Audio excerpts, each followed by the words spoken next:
রাতের অন্ধকারে স্বপ্নেশ্বরী বল্লা রক্ষাকালী মন্দির থেকে মায়ের অলংকার চুরির ঘটনায় ব্যাপক চাঞ্চল্য ছড়ালো গোটা এলাকায়।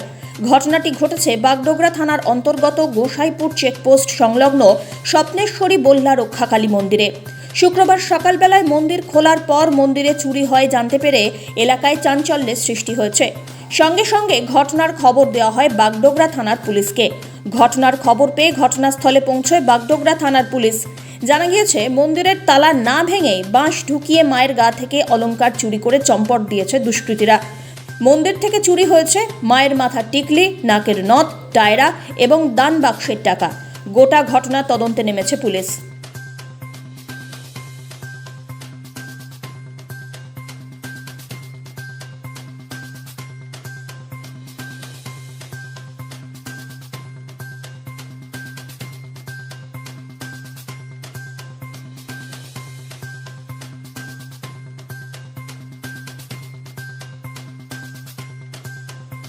অনেকগুলো টাকা পয়সা ছিল, তাদের তিনে খবর হয়তো চুরি করে নিয়ে চলে গেছি।